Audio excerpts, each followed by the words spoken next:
memulai hidup anak itu dimulai dari silaturahim bapak. Karena silaturahim ini pasti akan diwariskan kepada anak kita. Kalau bapaknya itu, temennya itu main motor aja, biasanya nanti anaknya ini seneng motoran. Kalau silaturahim bapaknya ini seneng ngaji, nanti pasti yang sowan silaturahim ke rumah pasti yang seneng ngaji, dan itu akan mempengaruhi anaknya. Oh iya ya bapak, ini teman-teman bapak ini seneng khotmil Quran, pasti tertarik. Sehingga ngomongin 4 bulan ini sudah warning kepada ayah dan ibu, mulai sekarang harus pilih-pilih teman untuk diwariskan kepada anak yang akan lahir. Innal hamdalillah nahmaduhu wa nastaghfiruhu wa nastahdihi wa nastarshiduh wa na'udzu billahi min syururi anfusina wa sayyiati a'malina. May yahdihillahu fala mudhillalah wa may yudlilhu fala hadiyalah. Asyhadu an la ilaha illallah wahdahu la syarikalah wa asyhadu anna Muhammadan abduhu wa rasuluh. Allahumma salli wa sallim ala sayyidina Muhammad wa ala alihi wa sahbihi ajma'in. Amma ba'du, yang saya hormati dan saya muliakan, pertama-tama ini sahibul hajat dulu. Sahibul hajat walimatul hamli. Disebutnya ada yang bilang syukuran, ada yang bilang selamatan. Tapi intinya makan.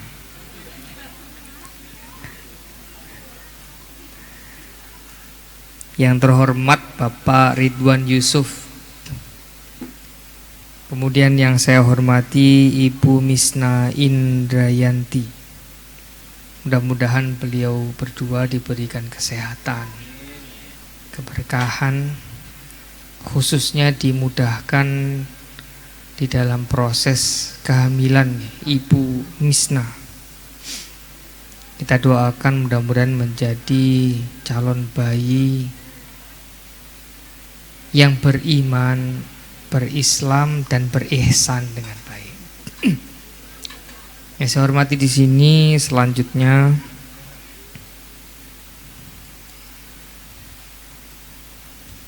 izin selanjutnya nih Bapak Ahmad Faisal. Kalau sudah ketemu Bapak Ahmad Faisal ini pusat, kelihatannya ada bau-bau dekingan pusat di sini. Kalau saya kan di pelosok, Pak, di pelosok Depok. Izin duduk di atas ini, mudah-mudahan tidak dianggap suul adab. Habis ini turun kok. Kemudian seluruh tokoh alim ulama, para asatidz dan ustadzat. Siapa tahu ada para habaib, Bapak Lurah, Bapak Camat, Bapak RT, Bapak RW, LPM, dan seluruh jajaran yang tidak bisa saya sebutkan satu persatu. Kemudian hadirin dan hadirat, adik kakak yang dimuliakan Allah Subhanahu wa taala.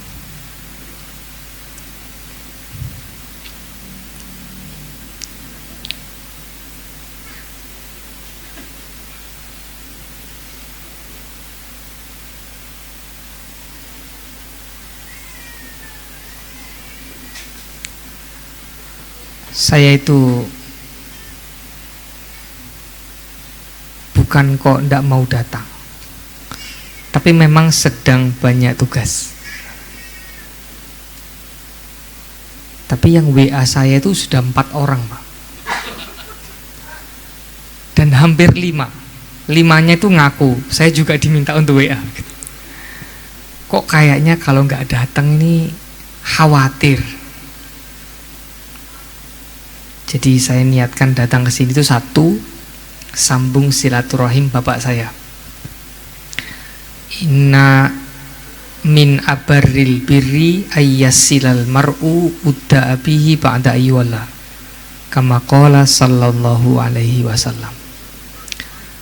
Sebakti-baktinya anak laki-laki kepada orang tuanya, bapaknya yang sudah meninggal adalah menyambung silaturahim dengan orang-orang yang dicintainya.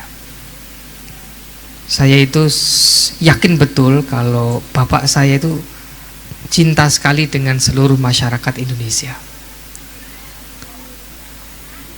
Makanya beliau itu tidak suka dipanggil kiai. Beliau itu lebih senang dipanggil bapak, abah. Dalam istilahnya orang Malang itu abah. Orang Madura pasti denger ini abah.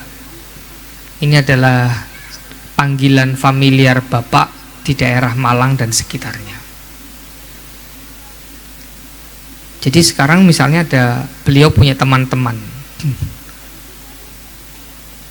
itu manggilnya bukan kiai, manggilnya abah, memang bapak. Kenapa bapak? Karena ingin memposisikan diri itu seperti orang yang mengayomi banyak orang, memberikan manfaat sebagaimana bapak tidak pernah pamrih terhadap anaknya. Saya niatkan itu, tidak niat ceramah, karena di sini banyak alim yang lebih bagus pak ceramahnya daripada saya. Yang kedua, niat tabarukan dengan majelis zikir, kemudian tadi ada juga majelis sholawat kepada Nabi kita Muhammad Sallallahu Alaihi Wasallam. Jadi niatnya tidak tausiah, ceramah atau apapun, niatnya untuk sambung silaturahim. Mudah-mudahan dengan silaturahim ini Allah satu. Man ahabba ayyub satalahu fi atharihi fi rizkihi wa yunsa'alahu fi atharihi falyasil rahimah. Nanti nyambung, jadi kita buat nyambung. Siapa yang ingin untuk lapang rezekinya, bastun itu artinya di lapangan. Jor, bahasanya anak sekarang itu gaspol los. Ya, gas los gitu. Gaspol pokoknya. Yubsatalahu fi rizkihi wa yun sya'alahu fi atharihi. Ada yang bilang dipanjangkan umurnya. Fal yasil rahimahu, hendaknya menyambung tali silaturahim. Menyambung silaturahim itu bukan mukafi. Nabi pernah mengatakan bahwa menyambung silaturahim itu bukan kalau dia sambung gue sambung, kalau kagak gue kagak. Itu tidak silaturahim. Itu namanya mukafi, balas dendam. Kalau dia baik gue baik, kalau kagak gue lebih kagak daripada itu. Nah, ini namanya mukafi. Mukafi itu imbal balik. Kalau dia baik saya baik, enggak. Silaturahim itu yasilu man qata'aka. Mau orang itu mutus kita sambung, itu baru silaturahim. Apalagi silaturahim itu dikasih makna datang makan-makan, ngopi-ngopi, ngerokok pulang, enggak. Silaturahim itu menyambung orang yang mutus kita. Nah, kalau silaturahimnya sudah sampai pada titik menyambung orang yang memutus kita, baru itu bisa yang nyambung usia, nambah umur dan nambah rezeki. Perasaan saya kemarin silaturahim kemana-mana ya saya datangi. Kok enggak nambah-nambah rezekinya? Lah, siapa tahu yang disambung itu yang baik-baik aja. Yang enggak baik itu enggak disambung. Padahal ini nyambung silaturahim itu penting untuk anak kelak. Saya mau cerita. Saya ini Pak, setelah ditinggal wafat almarhum Abah Hasyim Muzadi, saya itu dititipi pondok usia 30 itu kita lagi ngapain gitu biasanya ya? 30 lagi seneng-senengnya ngapain Zat? Futsal, mancing, beli pancingan baru Shimano, ikut turnamen sana sini, lagi seneng-senengnya. Di saat teman-teman saya seneng, itu saya kepikiran ini pondok mati apa tidak.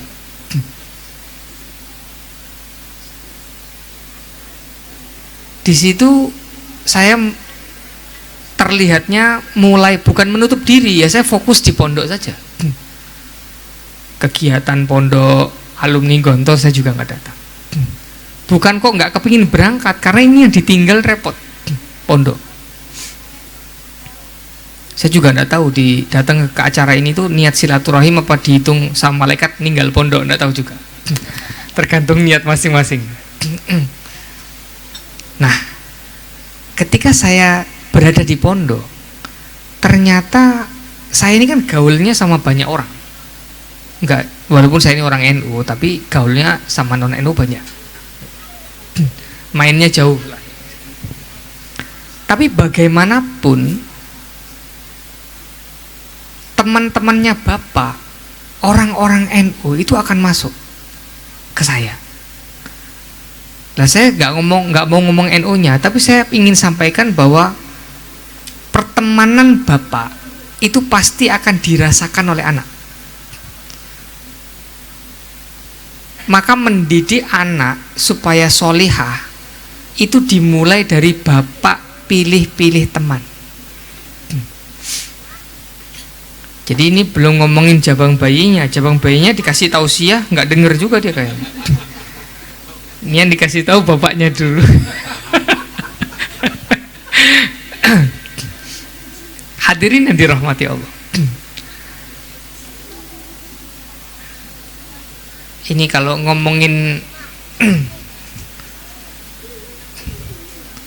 saya singkat saja.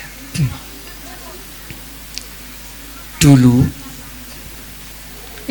silaturahim yang memperpanjang rezeki dan yang memanjangkan umur itu tergantung teman silaturahimnya. Karena ada teman silaturahim yang mempersempit rezeki dan memperpendek umur. Ada.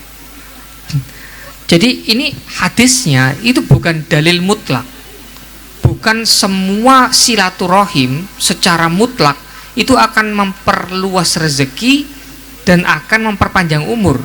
Karena ada silaturahim yang menyempitkan rezeki dan memperpendek umur. Habis silaturahim tawuran bawa samurai. Lah, ini silaturahim yang memperpendek umur. Saya itu kemarin ke Cinere jam 3:30, jam 4:30 no Bapak Iwan ya, 4:30. Itu ada anak-anak naik motor Vario, itu bawa pedang. Padahal kan pakai celana pendek ya. Itu di pahanya, laki-laki dia, laki-laki pun perempuan. Itu masih ada garis-garis kayak apa ya, kayak jalur darah gitu loh. Artinya ini masih kelas 4 SD, 5 SD. Loh, itu mau tawuran. Menurut Bapak, kalau silaturahim sama samurai ini memperpendek umur apa memperpanjang umur? Memperpendek umur. Ada juga silaturahim yang memperpendek rezeki, mempersempit. Ngumpul bareng, ternyata aplikasinya itu kakek-kakek. Slot judi online. Loh, ini silaturahim, silaturahim memperpendek rezeki. Karena tidak pernah ada orang kaya main judi. Kalau jadi bandar judi, iya. Jadi kalau mau kaya itu jadi bandar, Pak. Jangan jadi pemain. Ini kok sudah dosa nggak cerdas lagi. Orang main judi itu sudah keliru, nggak cerdas. Jadi saya mohon ini, saya pesan nih bapak-bapak, bapak-bapak, ibu-ibu, pulang dari sini HP anaknya dicek ada aplikasi judi online apa tidak. Walaupun 5.000, walaupun 10.000, ini dosa besar dan pasti akan berpengaruh terhadap keharmonisan rumah tangga.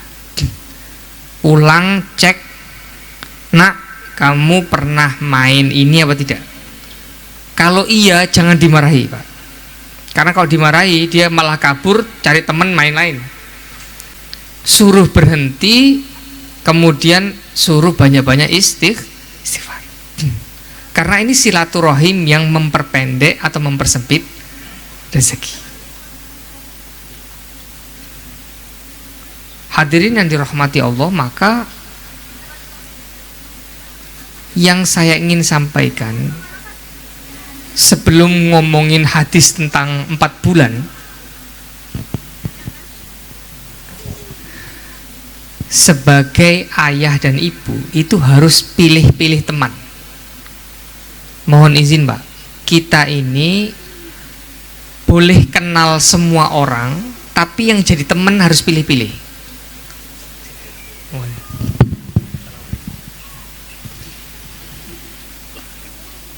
Jadi kalau kenal harus kenal banyak orang, tapi ring satu harus beres. Ini kan kalau mau punya circle namanya ring satu itu harus beres, Pak. Mau jadi presiden, Pak, tapi kalau ring satunya itu ruwet presiden itu. Apalagi kita yang cuma presiden rumah tangga. Nah, yang tetap kalah dengan Kapolda, bendara ya, bendara rumah tangga. Presiden itu, Pak, cuma kalau di hadapan mikrofon, Pak. Kalau di rumah tetap layu. Hadirin yang dirahmati Allah, memulai hidup anak itu dimulai dari silaturahim, Bapak. Karena silaturahim ini pasti akan diwariskan kepada anak kita. Kalau bapaknya itu, temennya itu main motor aja, biasanya nanti anaknya ini seneng motoran. Kalau silaturahim bapaknya ini seneng ngaji, nanti pasti yang sowan silaturahim ke rumah pasti yang seneng ngaji, dan itu akan mempengaruhi anaknya. Oh iya ya, Bapak, ini teman-teman bapak ini seneng khotmil Quran, pasti tertarik. Sehingga ngomongin 4 bulan ini sudah warning kepada ayah dan ibu, mulai sekarang harus pilih-pilih teman untuk diwariskan kepada anak yang akan lahir.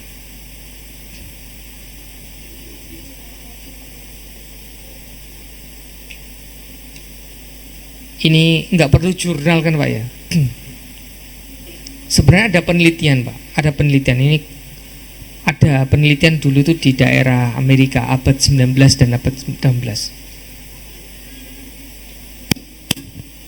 Dulu itu ada di daerah Amerika rumah-rumah yang tidak punya pagar itu biasanya lebih umurnya panjang daripada yang punya pagar. Ini penelitian dulu, Pak, dulu. Kenapa? Karena sering silaturahim, main, ngobrol, tangga gitu. Waktu itu kan belum ada curanmor ya. Memang waktu itu nggak ada masih koboi masih itu. Jadi di dalam rumah itu bisa sampai 4 generasi, cicit, cucu, bapak, kakek, itu bisa ngumpul. Jadi orang-orang yang sering ketemu silaturahim ya, tapi syaratnya tadi yang diajak silaturahim itu harus orang yang bagus, itu umurnya panjang. Tapi mereka ini senang silaturahim setelah sekitar 70 tahunan umurnya jadi pendek-pendek. Ternyata masalahnya apa? Mereka silaturahim tapi pola makannya rusak. semuanya dimakan. Yang sehat nggak sehat dimakan, yang sehat nggak sehat diisep, sehingga waktu itu terjangkit penyakit ibu kota namanya. Ini penelitiannya dulu, jenengan bisa cari, penelitian di Rockset kalau nggak salah aja. Jadi sekali lagi bahwa silaturahim yang memperpanjang umur dan memperluas rezeki tergantung komunitas yang disilaturahimi. Bapak-bapak, kalau kita sudah berusaha dengan baik untuk meningkatkan taraf hidup, tapi kok nggak ningkat-ningkat, mungkin yang harus di-upgrade adalah pertemanan kita. Ini yang pertama. Yang kedua, sekarang ya tadi nggak diniatkan Bapak Ibu sekarang itu mulai menata hidup untuk anak. Teman-teman yang diundang ke rumah itu mohon yang beres-beres. Kalau yang ruwet-ruwet itu ketemu di luar aja. Karena kalau beres pertemanan kita, anak-anak kita akan melihat siapa itu. Yang kedua,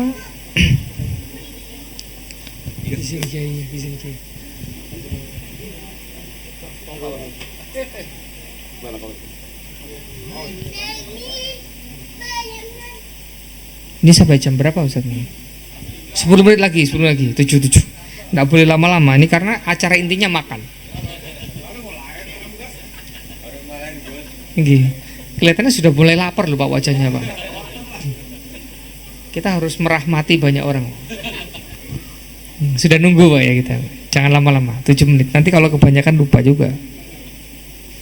Yang kedua, ada sebuah ayat Al-Quran. Ini bunyinya begini, id qalat imra'atu Imrona. Saat itu istrinya Imron di dalam ayat Al-Quran itu namanya Hannah. Itu berdoa kepada ibunya, berdoa kepada Allah, Rabbi inni nadartu laka ma fi batni muharraran. Ya Allah, saya nazar anak saya ini akan saya bebas tugaskan untuk fokus khidmah Baitul Maqdis, untuk melayani para jamaah ataupun para pengunjung Baitul Maqdis di Palestina. Fataqabbal minni, mohon diterima, innaka antas sami'ul alim, sesungguhnya engkau maha mendengar dan maha mengetahui. Apa kalau saya ini tulus, engkau mengetahui kalau saya ini tulus. Di sini nomor 2, anak itu perlu diniati dengan niat yang baik. Niat punya anak itu satu, supaya nggak diledekin tetangga. Ini kayaknya sudah lama kok belum ini, kayaknya kurang pakem nih gitu, kurang tajam. Sehingga niatnya masa sih nggak tajam. Jadi niat punya anak itu tajam-tajaman. Satu. Ada juga niat punya anak biar ada teman main di rumah. Wah ini bapak hilang terus nih. Ya biar ada temen di rumah. Ya udah dia punya anak itu 2. Tapi niat yang paling soheh itu adalah supaya anak ini nanti ada manfaatnya untuk agama dan orang lain. Mulai dari sekarang itu memang kita harus mulai niatkan anak kita ini mau dikemanakan. Anak itu lahir itu seperti kertas bersih.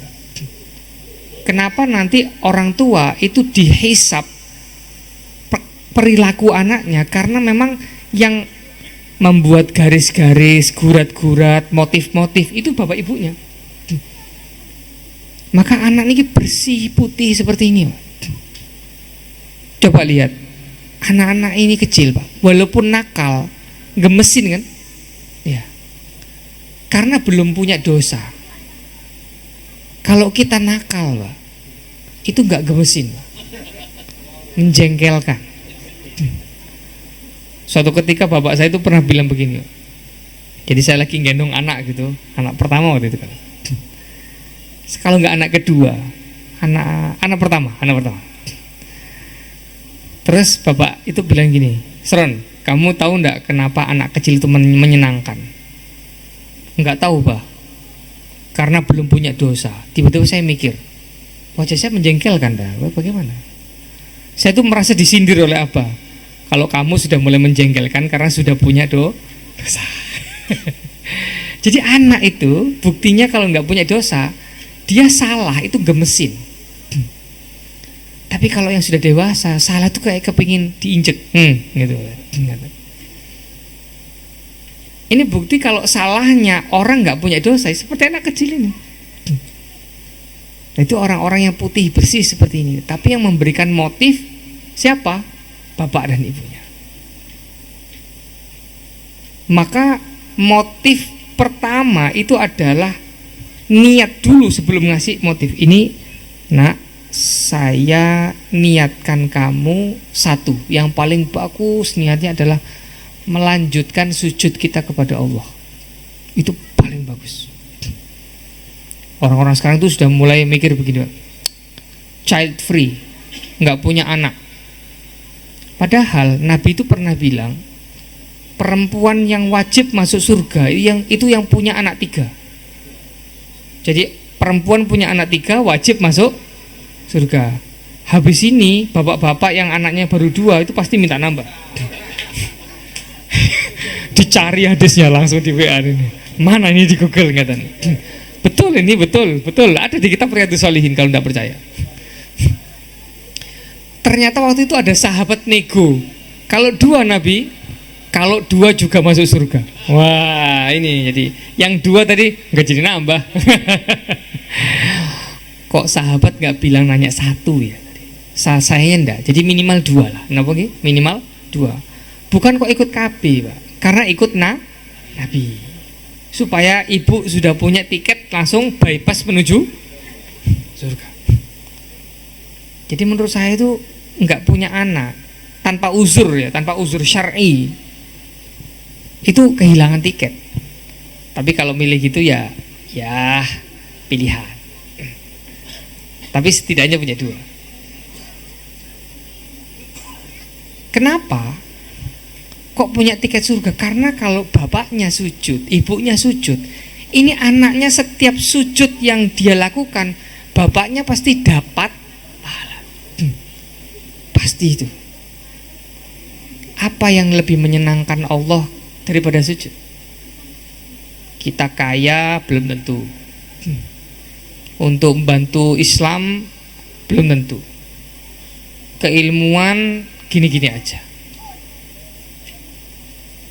Kemudian memperjuangkan Islam di khalayak ramai belum tentu bisa.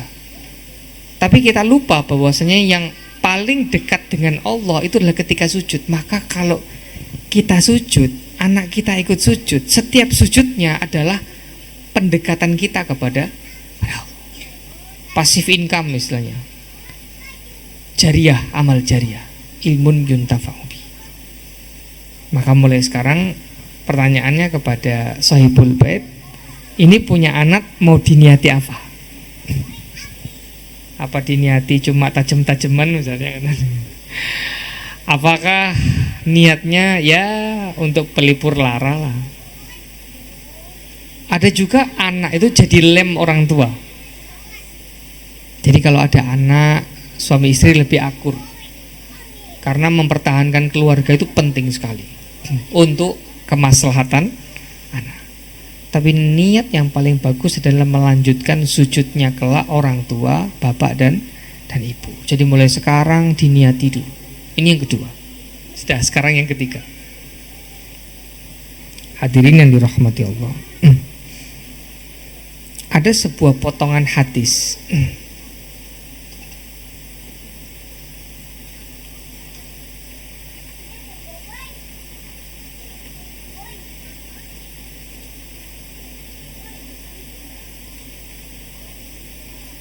Saya geser, saya nggak jadi ngomong hadis.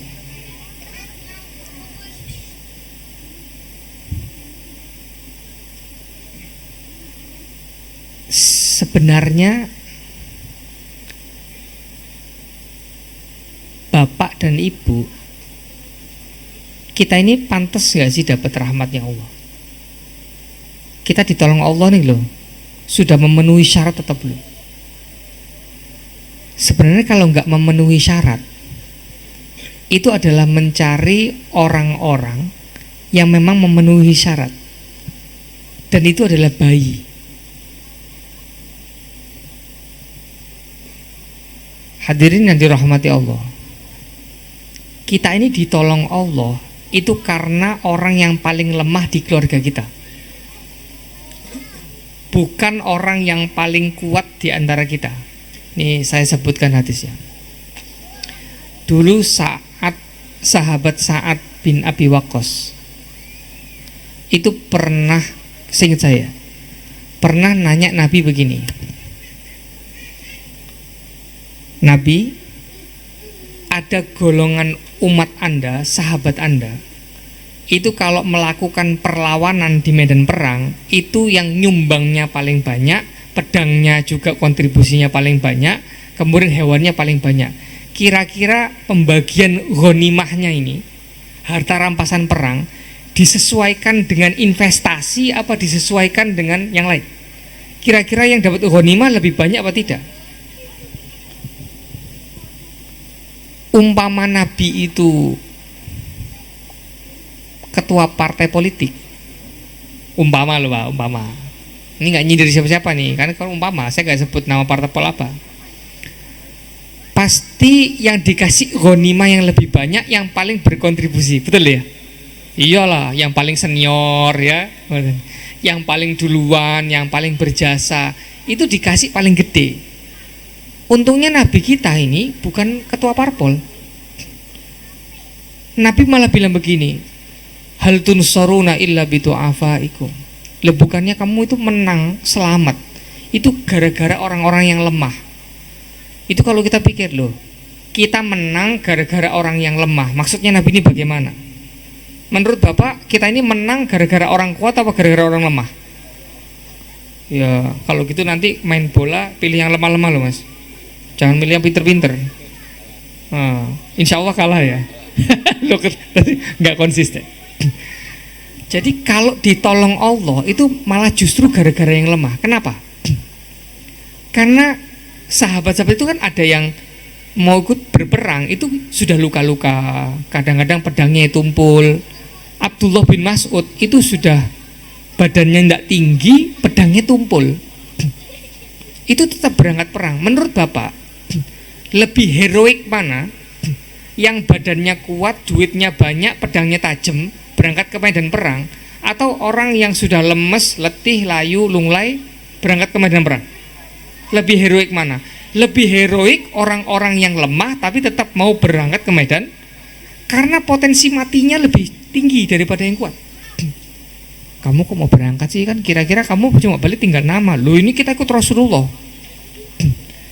Jadi sebenarnya yang paling heroik itu bukan yang paling kuat, tapi yang paling lemah tapi tetap mau berjuang. Sekarang saya tanya,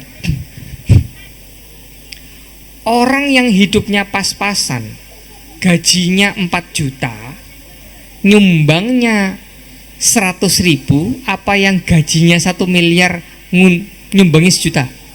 Besar mana Pak? Yang 100.000. Karena secara rasio atau secara persentase lebih besar, lebih dramatis Pak daripada yang ya enggak lah, terima kasihnya 1 juta lah gitu loh, duitnya 1 miliar, gaji per bulan ngasihnya 1 juta. Kalau ini 4 juta ngasih 100.000, lebih gede itu secara persentase. Makanya sama, siapa yang lebih hebat di keluarga kita ini untuk lebih berani hidup daripada kita? Mohon maaf Pak, anak-anak kecil ini lebih berani hidup daripada kita. Contoh, ketika mereka sedih, mereka bisa cepat bisa tersenyum. Bapaknya sedih, ibunya sedih, senyumnya lama. Lebih siap hidup mana Pak? Anak kecil apa bapak-bapak? Lebih siap anak kecil. Anak kecil ini lebih pemaaf daripada orang dewasa. Kita salah sama mereka, Dek maaf ya tadi tak marahi. Iya ma, aku juga minta maaf. Gampang minta maafnya karena nggak punya gengsi ya. Tapi kalau sudah gede itu minta maaf cuy tuman ngomongnya tuman. Kalau dia nggak minta maaf, saya nggak bakal minta maaf dulu gitu. Anak kecil lebih maaf. Kira-kira lebih disenangi Allah yang anak kecil apa yang besar-besar? Yang lebih bersih, lebih disenangi Allah. Maka kita ditolong Allah itu gara-gara anak kecil apa gara-gara kita? Nabi bilang hal tunsoruna illa bidu'afaikum. Yang menyelamatkan kita, menyelamatkan istri kita, menyelamatkan kakak-kakaknya, anak-anak ini. Maka sebelum anak itu durhaka kepada orang tua, biasanya bapak ibunya dulu yang durhaka terhadap anaknya dengan cara apa? Mendidik hal-hal yang tidak baik. Usikum wa ya nafsi. Maka hadirin dirahmati Allah, saya itu merasa punya anak 3. Saya tidak bisa membayangkan dulu saya hidup itu seperti apa. Saya itu dulu mau nikah Pak, itu di ATM saya cuma 200.000. Katanya kakak saya, Yusron nikahlah. Saya setelah nikah baru punya tabungan. Sebelum nikah tidak punya tabungan. Oke mas, saya nikah. Ya alhamdulillah, tabungannya ya lumayan lah. Nggak 300.000 maksudnya, nambah lah gitu misalnya. Tapi itu tidak penting bagi saya. Ada yang penting istri bisa hidup baik, anak-anak sehat, sholat, ngaji, seneng pun. Sederhana. Dan saya melihat bahwa Allah menolong saya setiap kali nambah anak. Jadi sebenarnya yang bikin saya itu dapat pertolongan Allah itu anak-anak ini apa sayanya. Makanya Bapak siapa namanya, Pak Ridwan gitu. Pak Ridwan itu kita sambut betul anak ini karena ini adalah rahmat Allah yang turun. Ini adalah rahmat Allah yang diturunkan untuk kita supaya kita ini tetap pantas. Bahkan saya itu punya kiai-kiai itu kalau tawasul itu sama anak kecil. Kan biasanya kan kalau orang NU itu tawasulnya sama ulama ya. Enggak. Tawasulnya itu sama orang tua, sama anak kecil, sama hewan-hewan. Allahumma inni as'aluka bisyuyukhin rukka wa biatfalin rutta wa bibahaima rutta. Ya Allah, saya memohon kepada 3 golongan lemah, 3 golongan lemah. Orang-orang yang sudah renta, anak-anak yang masih belia dan masih menyusu, dan hewan-hewan yang nggak punya dosa. Ya Allah, jangan binasakan kami dan mereka gara-gara dosa kami. Jadi yang bisa ditawasul itu sebenarnya anak-anak ini. Ya Allah, ini saya mohon kepada jenengan, saya ini sudah mentok, tapi mohon atas nama anak-anak kecil ini nggak ada dosa. Kalau dosa saya, tolong jangan dilihat ya Allah. Saya hanya melihat betapa kasih sayangmu kepada anak-anak kecil. Jangan sampai anak-anak saya ini tidak bisa makan gara-gara dosa saya. Guru-guru saya itu tawasulnya begitu. Kelihatannya memang anak-anak minta ke bapak, kelihatannya. Tapi barang siapa yang mau memandang dengan mata hakikat, hakikatnya itu bapak numpang sama anak. Nah, yang bapak-bapak super tadi itu yang kita tumpangi. Ya Dek ya, bahagia sekali. Nggak tahu apa namanya, Indonesia lagi ruwet, bahagia sekali ini anak kecil. Timnas kalah nggak peduli dia. Pokoknya taunya boboiboy.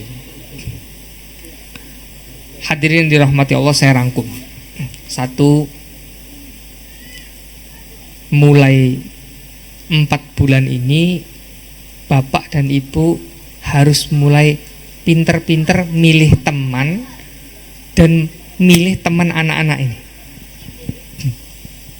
Kadang sekolah itu sekolah mahal sama sekolah yang biasa aja, sebenarnya bukunya sama kok Pak. Yang dibeli apa? Teman. Maka tolong pilihkan sekolah yang temannya baik-baik. Walaupun toh kelihatannya nggak mahal-mahal amat, yang penting temennya baik. Sekali kalau anak sudah terkontaminasi repot. Jadi harus pilih-pilih teman. Di sini pernah ada yang dengar namanya TGB ya, Tuan Guru Zainul Majdi, Tuan Guru Bajang. Nah, yang kemarin perindo tuh, jadi ketua perindo tapi udah selesai, nggak jadi lagi. Itu beliau tuh orang alim karena ibunya itu pilih-pilih teman. Kamu temenan sama ini, kamu temenan sama ini. Temenan itu artinya bareng-bareng terus, temenan. Kenal boleh semua, kamu boleh kenal itu. Tapi kalau temen sama ini. Yang lain sekedar kenal aja. Yang ini temen. Dipilihkan, makanya dia jadi orang alim. Alim betul, saya yakin, kelihatan kok alimnya. Yang kedua, tadi apa Pak? Diniati yang baik. Mari kita diniati nanti anak ini jadi apa mulai sekarang. Yang ketiga apa tadi Pak? Apa Ustaz? Saya kok jadi lupa ya. Apa? Penolong. Diniati bahwa kita yang butuh mereka, bukan mereka yang butuh kita. Lah kalau bapak sudah, lu jangan macam-macam, lu butuh gua. Wah, ini biasanya begitu-begitu yang ruwet. Tapi coba kalau bapak itu merasa nak, pendekatan itu bapak butuh anak, ibu butuh anak, maka karena kita butuh mereka harusnya lebih sabar. Kenapa? Karena anak itu bukan punya kita, dia itu titipannya Allah. Sekarang Bapak Ridwan Yusuf nih, Bapak Ridwan Yusuf mau ketitipan. Yuk mari kita doakan. Mudah-mudahan jabang bayi ini pertumbuhannya sempurna, lengkap, sehat. Kemudian proses lahirnya lancar, mudah.